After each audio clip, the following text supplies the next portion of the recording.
Bom dia, irmãs e irmãos, né? Mais um comentário de sábado. Antes de começarmos o comentário, vamos com a prece inicial. Agradeço a Deus, ao Mestre Jesus de Nazaré, meus mentores, guias, guardiões, meu anjo guardião, por mais um comentário de sábado, né? E o objetivo desse comentário é levar uma informação para um irmão e irmão que estão necessitados dessa informação. Eu peço muitas vibrações positivas, né, para os irmãos e as irmãs que estão passando apuros por causa dos flagelos destruidores de Deus. Eu peço paz para o Brasil, né, paz para a Venezuela e Guiana, paz para a Rússia e Ucrânia, paz para Israel, Palestina, Hamas, Hezbollah, Irã e todos ali do Oriente Médio, né? Peço paz para todos os países do planeta Terra, peço competência e sabedoria para os governantes e presidentes governarem respectivamente seus países.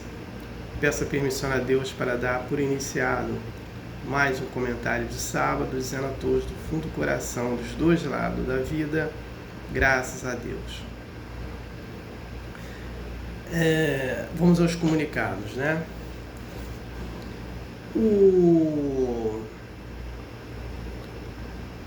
A irmão que estiver com dificuldade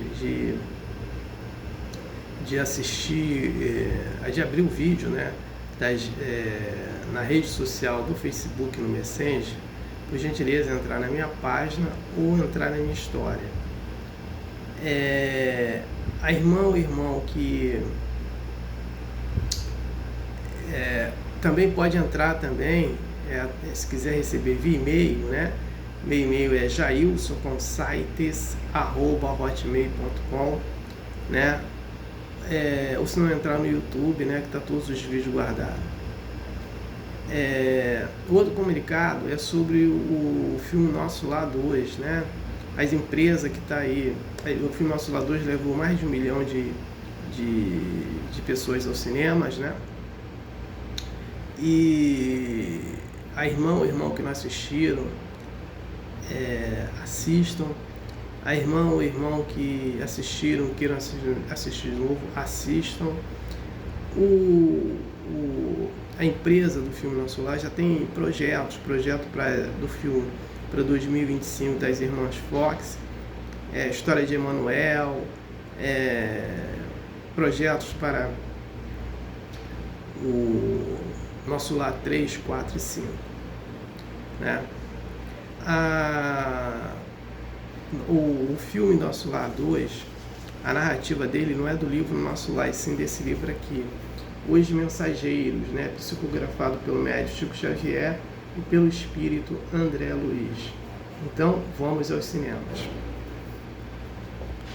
O comentário de hoje é sobre o fanatismo, né? Então a gente vai entender um pouco sobre o fanatismo.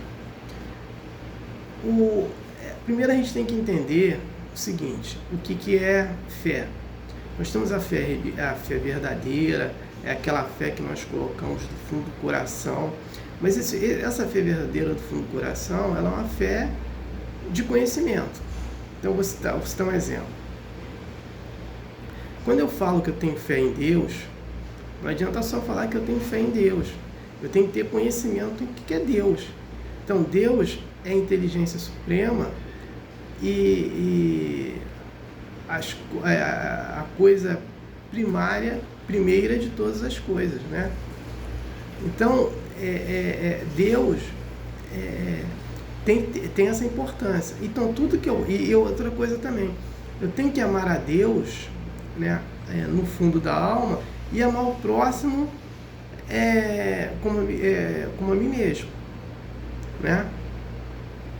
Então, o que acontece? Quando eu não faço isso, eu não tenho muita fé. Essa minha fé, ela é perdida em Deus. É isso que eu estou falando. Então não adianta eu falar, vai com Deus, fica com Deus, porque eu não trabalho, eu não faço essa conjugação. E eu só vou fazer essa conjugação através de conhecimentos também, amadurecimento também, né? E aí que eu uso a fé verdadeira. quando eu falo, eu tenho fé em Deus, né? Eu tenho fé nos meus objetivos, né? Então, é nesse contexto que a fé verdadeira ela se apresenta. E aí a gente vai trabalhar essa fé verdadeira nos nossos talentos, né?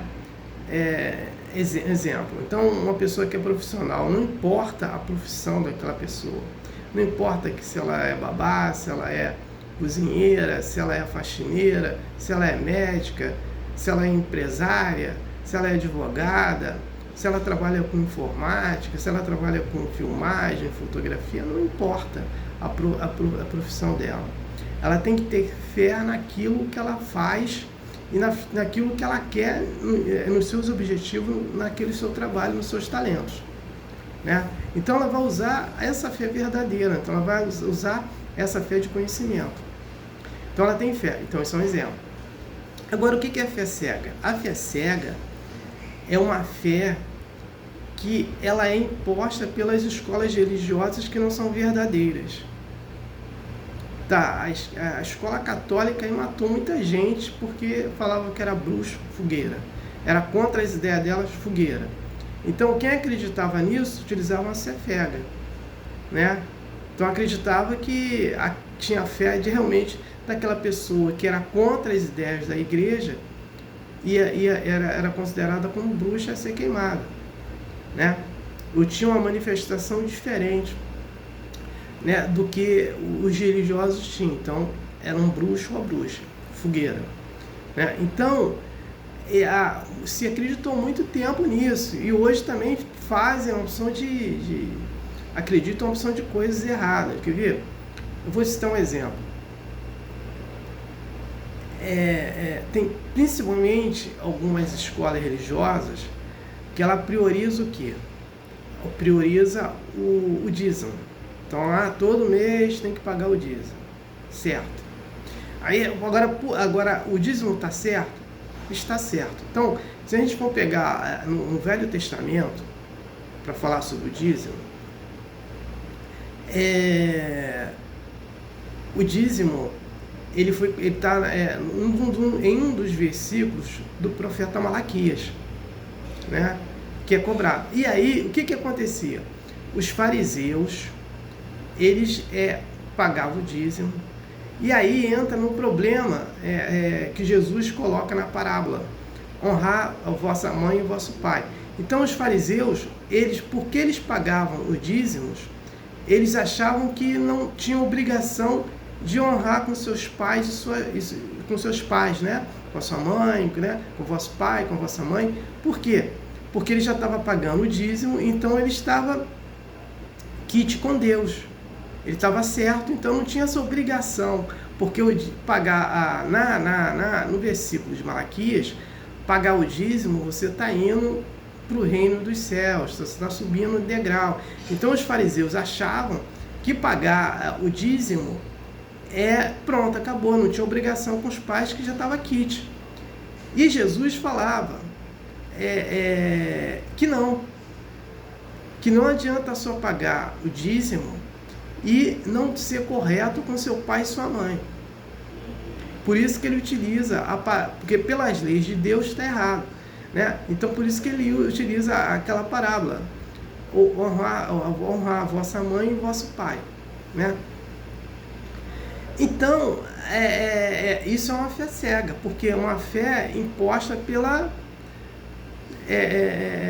Igreja Católica, pela religião, né? Pelas escolas religiosas.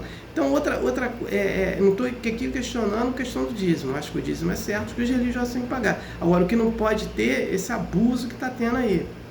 Tudo que você faz tem que pagar.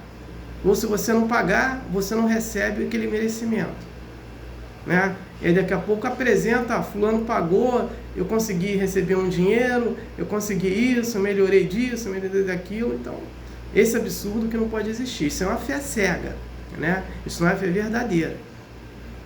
Pagar o dízimo é uma outra história, porque quem sustenta qualquer templo espiritual são os religiosos daquela escola religiosa, ponto. E dali vai sair o quê? Dali vai sair os trabalhos de ajuda ao próximo, precisa de recursos econômicos, isso é um ponto. Isso aí não tem questionamento. Agora, não pode ter abuso como está tendo por aí. Então, essa é uma questão. Então, a pessoa que fica só utilizando a fé cega, e a fé cega, ela é a falta de conhecimento também. Porque ela só acredita naquilo. Então, tem templos religiosos que você, na hora, está fazendo uma prece, não pode cruzar os braços, não pode cruzar as pernas, tem que ficar com os olhos fechados para fazer prece. É um absurdo, isso não existe, né? Então, isso aí é uma fé cega, né? Se você está numa palestra, você é obrigado a levantar. Onde está escrito isso? Né? Isso é fé cega. Então, você pode levantar por causa da questão de educação, mas que você é obrigado a levantar numa palestra, isso é um absurdo, né? Então, isso é uma fé cega. O que acontece quando eu só utilizo a fé cega? Eu vou ser fanático naquilo. Então, era um fanatismo que utilizava em séculos passados, quando a Igreja Católica falava o quê? Olha, quem não comunga com as minhas ideias e tem uma diferença naquilo que nós fazemos é um bruxo ou uma bruxa fogueira. Então as pessoas viviam naquele fanatismo. E outra história também, né? Os templários, o que eles faziam? Eles brigavam em nome de Jesus, matavam em nome de Jesus. Isso é fanatismo, né? Então, nesse contexto que a fé cega leva ao fanatismo. E aí as consequências são terríveis, são muito grandes, né? A questão de não respeitar a escola religiosa do próximo, porque só a minha que é certa, a do próximo está errada. Eu vou levar isso a um fanatismo, como tem muitas escolas religiosas que invadem outras escolas religiosas para depredar. Isso é um fanatismo, né? Então, esse contexto que deixa a pessoa fanática. Eu peguei dos conceitos religiosos, e aí vai para outra parte da sua sociedade, mediante a sociedade. Leva isso para o lar, leva isso para o trabalho, né? E por aí vai. Nesse contexto que se torna uma pessoa fanática por causa da utilização da fé cega. Então, a fé cega é que ela transforma no fanatismo, né? Então, era isso que eu queria falar. E no próximo sábado, eu vou falar sobre a modificação moral. Então, vamos entender isso. Como é que eu me elevo moralmente? Modificando minha moral, não ficando estacionado no tempo, né? Agora, como é que eu vou modificar essa minha moral? Eu vou modificar essa minha moral trabalhando a espiritualidade. Eu não tenho outra forma, né, de trabalhar de modificar a minha moral. Eu vou me elevar moralmente, né? E aí, nessa minha elevação moral, eu vou me destacar. Então, por isso, eu vou citar um exemplo, assim, muito fácil de entendimento, que é Jesus. Ele é o modelo moral da humanidade. Então, ele encarnou como humano, ele é um anjo que encarna como humano, viveu como humano, morreu como humano, né?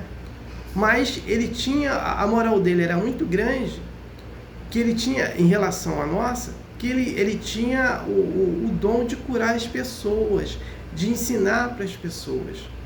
Por isso que a elevação dele estava muito alta. Então ele modificou com o tempo. Ele não nasceu assim.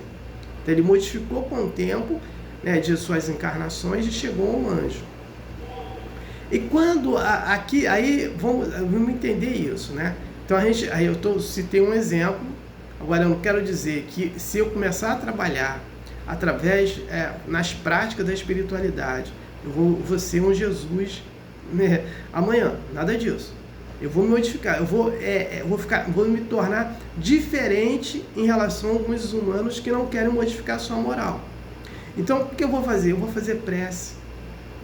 É uma prática da espiritualidade.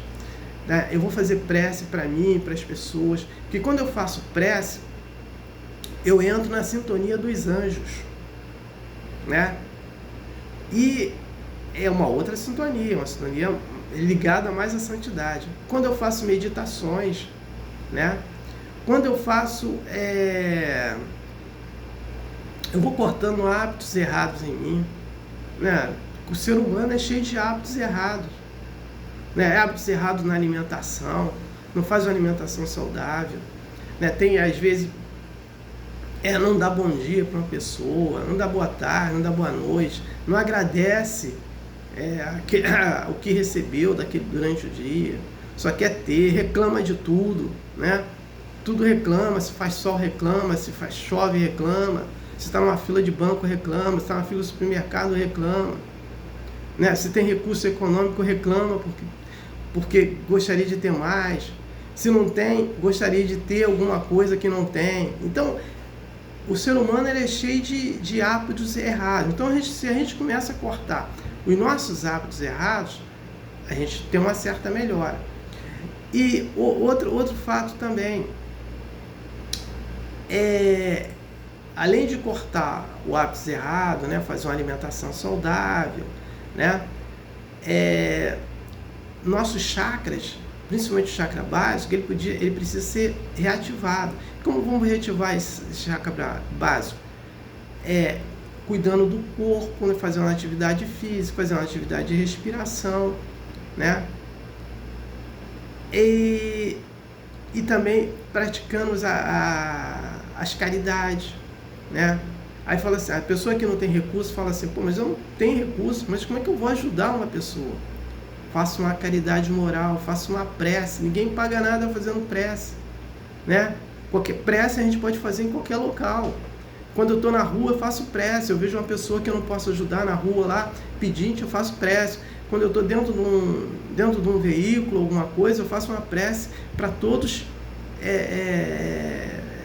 fazerem a sua viagem, né, correta, chegar nos seus objetivos corretos. Se eu chego em determinado local, eu faço prece para todos ali. Então, a prece ninguém paga. Vai falar assim, o mais miserável que existe, o mais enfermo que esteja numa cama, vai poder fazer uma prece. Deitado, o mais miserável, falando, eu não tenho nada, pode fazer uma prece.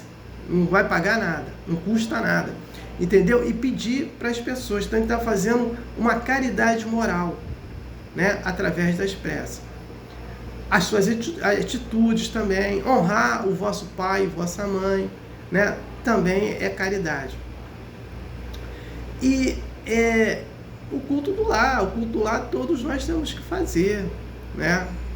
Então, fazer o culto do lar, estudar o Evangelho do Mestre Jesus de Nazaré, né? Porque é o Evangelho mais completo de todos os Evangelhos que foram trazidos para a gente, né? Então, se a gente praticar esse Evangelho, a gente vai modificar muitas coisas na nossa vida, né? A gente vai aprender a perdoar o próximo, né? Porque esse é um problema sério do ser humano também, de não querer perdoar ninguém, né? Então, e aí estudar a doutrina, cada um estuda a sua doutrina que achar melhor. E aqui eu estou falando da doutrina espírita, né? Então, é nesse conceito que a pessoa modifica a sua espiritualidade, a sua moral, né? Então, é isso que eu vou falar no próximo sábado, né? Modificação da moral. Então, infelizmente, eu não tenho mais nada para falar. Eu passo para a prece de encerramento. Agradeço a Deus, ao Mestre Jesus Nazaré, meus mentores, guias, guardiões, meu anjo guardião, por mais um comentário de sábado, né? E o objetivo foi atingido, de eu ter levado uma informação para uma irmã que estão necessitados dessa informação. Peço permissão a Deus para dar por encerrado, né, mais um comentário de sábado, dizendo a todos do fundo do coração e dos dois lados da vida, Graças a Deus. Gratidão pela irmã ou irmão que me ouviram e me assistiram. Aleluia. Amém.